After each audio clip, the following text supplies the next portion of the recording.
Boa tarde, alunos, tudo bem com vocês? Me chamo professora Tereza Raquel e hoje venho ministrar a quinta aula de assistência domiciliar. Aconselho vocês a pegar papel e caneta e fazer todas as anotações das informações que forem passadas para facilitar os estudos de vocês. Então, vamos começar?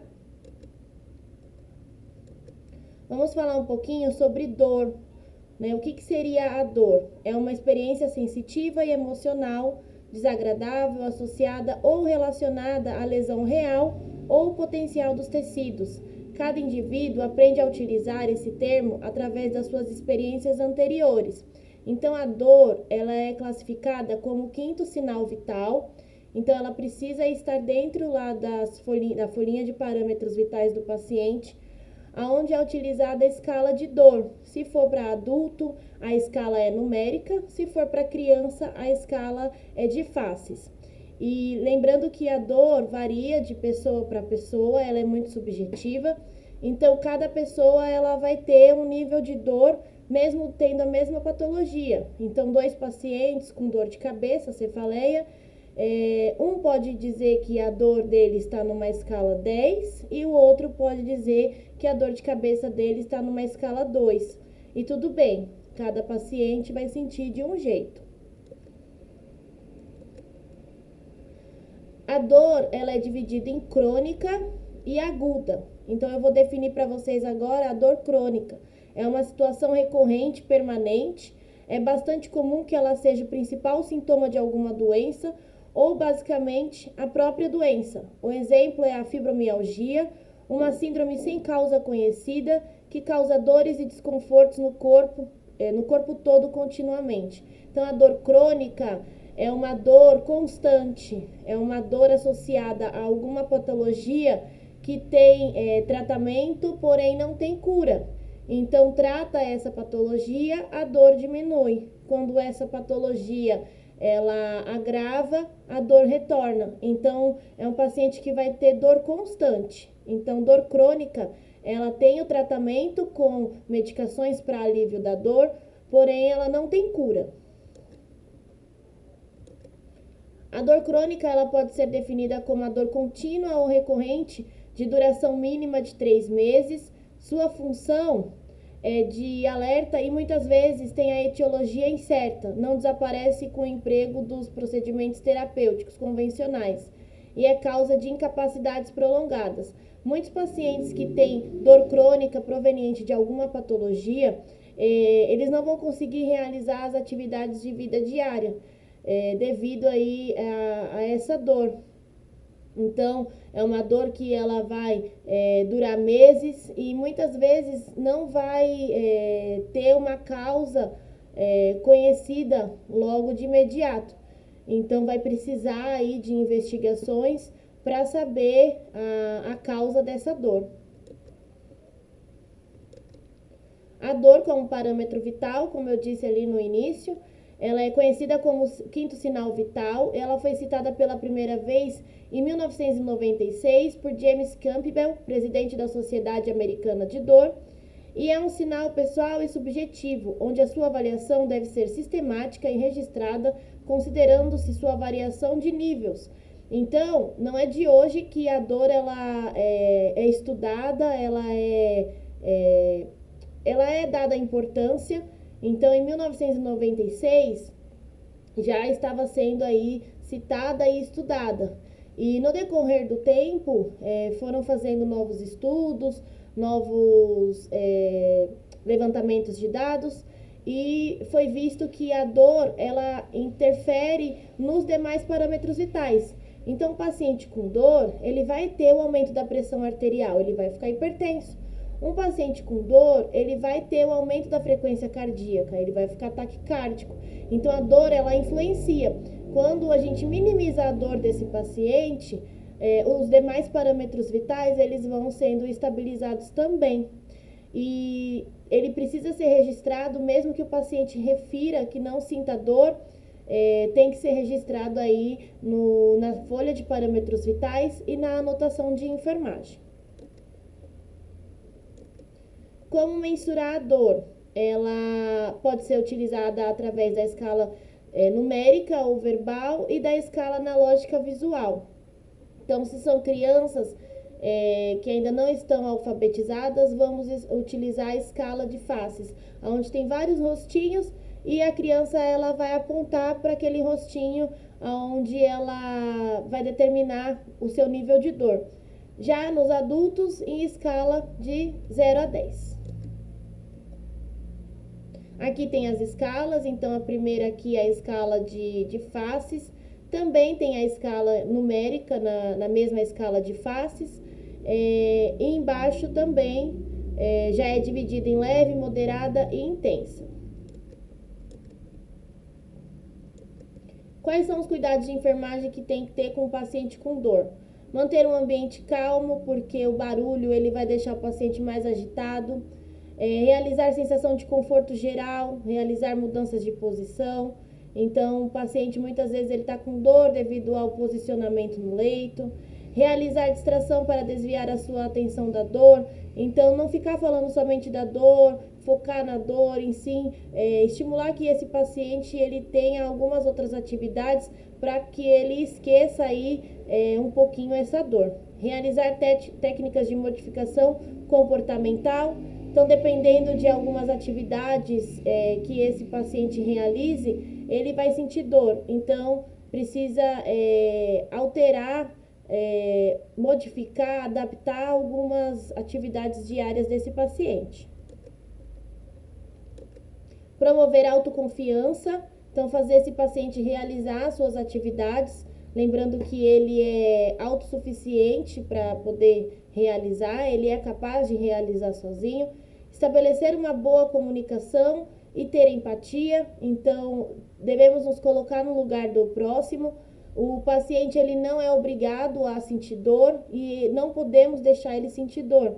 Então, precisa sim ser realizadas técnicas farmacológicas, que seriam as medicações, e não farmacológicas, que seriam os outros cuidados, como posicionamento no leito, todos esses que eu citei anteriormente. Oferecer apoio emocional ao doente e à família. Então, a família, quando vê o paciente, o ente querido, com dor, ela vai ficar angustiada. Então, tem que tranquilizar essa família, dizer que vai ser realizado uma medicação, alguma medida para minimizar a dor do paciente. Vamos falar um pouquinho sobre terapia nutricional. Ela tem por objetivo manter ou melhorar os estados nutricionais do paciente. É indicada quando a ingestão oral de nutrientes não é suficiente para atender às necessidades nutricionais do mesmo, seja devido à dificuldade de mastigação, deglutição, incapacidade de absorção ou demanda aumentada de nutrientes. Então, muitos pacientes não conseguem fazer a ingesta de alimentos pela via oral. E aí entra a terapia nutricional, onde existem outros métodos para a ingesta de nutrientes nesse paciente, através de sondas e dispositivos por ostomia. O objetivo da terapia nutricional é reduzir o risco ou piora do estado nutricional do paciente. Então, o paciente que não consegue mastigar, não consegue deglutir, ele vai ficar desnutrido, ele vai perder aí a absorção dos nutrientes devido à falta da ingesta dos mesmos. Início da terapia nutricional enteral, com dieta e via adequada. Então, a nutricionista, junto com a fono, a audióloga, junto com o médico, a enfermeira, que forma a equipe multidisciplinar, vai ver qual é a melhor forma de introduzir essa terapia nutricional no paciente. Pode ser através de uma dieta ou através das sondas e ostomias, como eu já tinha citado. Realizar adequadamente a transição da terapia nutricional enteral para a alimentação oral. Então, quando os pacientes eles começam a fazer a ingesta da terapia através de sonda, com o tempo vai precisar tirar essa sonda e voltar a realizar a ingesta oral. Então, tem que fazer essa transição, porque muitos pacientes, devido ao tempo prolongado de sonda, acabam esquecendo a forma de deglutir, a forma de mastigar. E aí a equipe multidisciplinar precisa trabalhar com esse paciente para ajudar ele a mastigar, deglutir e evitar com que ele tenha engasgo, broncoaspiração. Os tipos de terapia nutricionais. A maior diferença está na forma como é ministrada a fórmula nutricional no paciente.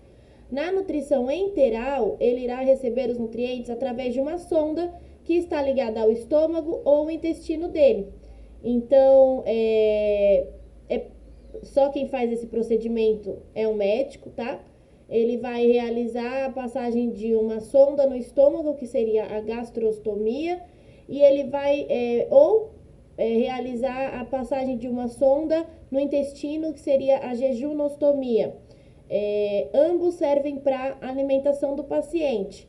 A diferença da gastrostomia para jejunostomia é que a jejunostomia, a absorção desses nutrientes vão ser mais rápidos por já estar ligado ali no intestino, onde ocorre a maior absorção de nutrientes e menor perda, né?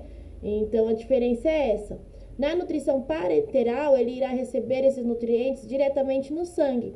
Então passa um catéter adequado para essa terapia endovenosa, e quem passa esse catéter ou é o médico ou é o enfermeiro, e esse paciente ele vai receber a dieta adequada para a via parenteral, que seria na via endovenosa. Então, a mesma dieta que é instalada na nutrição enteral não é a mesma dieta que vai ser instalada na via parenteral. É totalmente diferente, tá bom?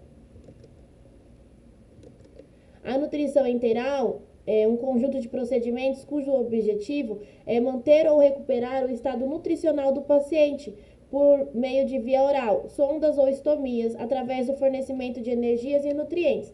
Então, eu citei a gastrostomia e a jejunostomia. Então, lembrando que ostomia seria um orifício aberto, onde é passado uma sonda ou um catéter. Mas também existe a sonda nasointeral e a sonda nasogástrica, que também serve para a alimentação desse paciente.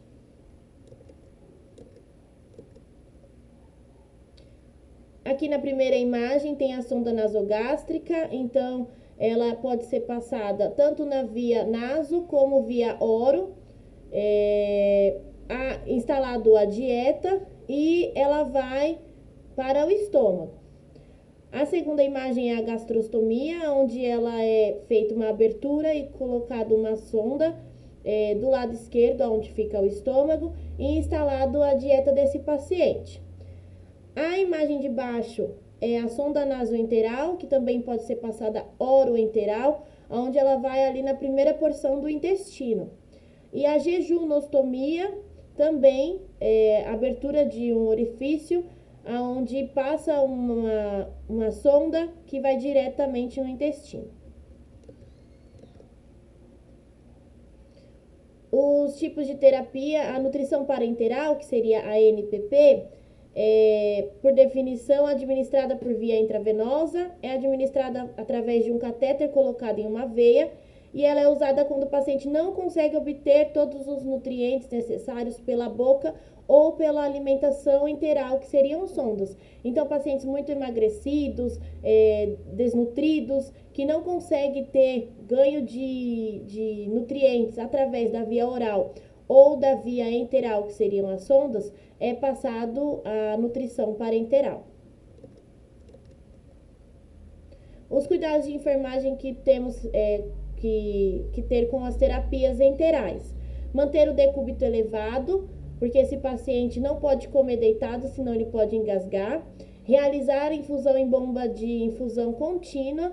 Então, essa dieta precisa ser administrada na bomba de infusão com gotejamento correto, para evitar que essa dieta seja administrada numa velocidade maior e o paciente tenha diarreia. Conferir o frasco com a prescrição médica, e sempre que vier a dieta do paciente, tem que conferir o frasco, nome, data de nascimento e a dieta de acordo com a prescrição. Conferir a marcação da sonda Então, esse paciente ele vai estar com a sonda naso ou oro e ela vai estar marcada, né, com uma fitinha, de acordo com cada protocolo da instituição. E antes de instalar essa dieta, precisa conferir a marcação para ver se essa sonda está alocada e não ter perigo de administrar a dieta e essa dieta, ao invés de ir para o estômago ou o intestino, ir para o pulmão do paciente e ele ter uma broncoaspiração e uma pneumonia. Realizar a lavagem da sonda com água filtrada antes e após a infusão das dietas. Então, fez a conferência da marcação, vai lavar a sonda com uma seringuinha e água filtrada. Terminou a dieta, vai lavar essa sonda com água filtrada para evitar que seja obstruída, devido ali ao acúmulo de dieta parada. Vamos falar um pouquinho agora sobre os tipos de compressa. Existe a compressa fria e a compressa quente. A compressa quente, ela serve para dores musculares, torcicolos, dor de cabeça e tendinite. Já a compressa fria, ela serve para lesões agudas, como entorses de tornozelo e joelho e inchaço. Então, a compressa quente, ela vai fazer uma vasodilatação, ela vai aumentar aí os vasos. Já a compressa fria, ela serve para fazer uma vasoconstrição. Então, ela vai fechar aí esses vasos. O gelo, que seria a compressa fria, ele tem ação anestésica e ajuda a reduzir o hematoma, que seria aquele roxinho no local atingido. Já a compressa quente ajuda a aumentar a circulação sanguínea e é mais indicada para ser usada em uma distensão muscular ou uma dor mais crônica. Então, pacientes que têm aí cefaleia, né, que seria dor de cabeça constante, faz uma compressa quente, porque vai fazer a vasodilatação, aumentando a circulação de sangue, diminuindo aí essa cefaleia.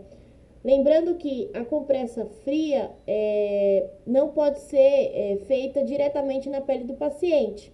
Não pode pegar o gelo ou o gelox, que seria aquele suportezinho onde coloca a água dentro para formar o gelo, e colocar diretamente em contato com a pele do paciente, porque o gelo ele queima, então vai fazer uma lesão. Precisa envolver esse gelo ou envolver esse gelox em um pano limpo, né, um tecido limpo, para colocar em contato com a pele do paciente e evitar aí essa queimadura.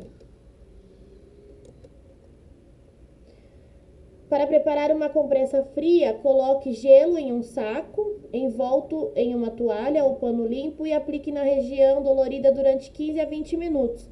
Já para a compressa quente, coloque água morna em um saco especial, enrolando em um pano ou outro tecido fino limpo para não queimar a pele.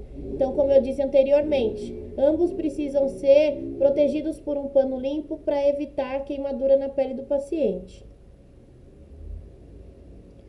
Vamos falar um pouquinho sobre a ventilação mecânica. O que seria a ventilação mecânica?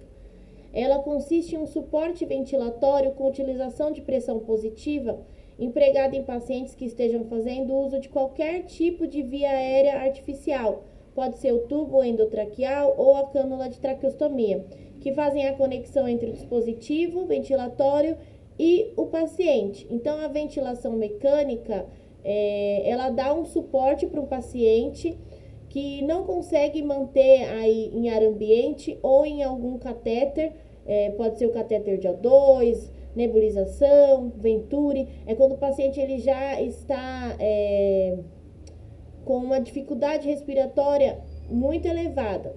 Muitos pacientes de assistência domiciliar vão ter o uso de ventilação mecânica, por ser pacientes, muitas vezes, pacientes crônicos. Então, eles vão fazer uso da traqueostomia, que seria o orifício aberto na região da traqueia, onde é conectado o respirador, que seria o ventilador mecânico. E vocês precisam saber a função da ventilação mecânica. Então, quando vocês estiverem trabalhando na assistência domiciliar, saber a porcentagem de FiO2, a quantidade de oxigênio que está sendo mandado para esse paciente, quanto que está sendo de frequência respiratória, porque caso aconteça alguma alteração com esse paciente ou precise alterar algum parâmetro no ventilador, vocês já vão saber como manipular. Então, aqui, ó, tubo de traqueostomia, tá vendo? Sempre fazer a troca dessa fixação, protegendo aí com uma gaze limpa. Na imagem de baixo, o paciente ele tá entubado e aqui do lado é a cânula de intubação. Os cuidados de enfermagem. Realizar o controle dos parâmetros vitais de 2 em 2 horas. Então, o paciente que está em ventilação mecânica, ele precisa de um controle rigoroso aí dos parâmetros vitais. Controle do volume urinário. Então, controlar a quantidade de diurese e o balanço hídrico, que seria a quantidade de líquido que entra nesse paciente e a quantidade de líquido que sai desse paciente. Avaliar nível de consciência. Muitos pacientes que estão com traqueostomia não vão estar com nível de consciência rebaixado, vão ser pacientes crônicos que vão estar acordados e a gente precisa avaliar aí o nível de consciência desse paciente. Observar o padrão ventilatório, como eu disse para vocês, anotar os parâmetros do ventilador, a modalidade, o FiO2, que é a quantidade de oxigênio que está sendo ofertado para esse paciente, a frequência do aparelho, a frequência respiratória desse aparelho, né, que ele está mandando para o paciente. E aspirar as vias aéreas e tubos se necessário. Então, na assistência domiciliar, não vai ter o enfermeiro nem o fisioterapeuta para poder fazer a realização da aspiração. Então, o paciente muito secretivo vai precisar aspirar. E vocês precisam saber a técnica correta para fazer a aspiração desse paciente. Espero que vocês tenham gostado. Qualquer dúvida eu fico à disposição. Segue a bibliografia que foi consultada para os slides de apoio. E muito obrigada.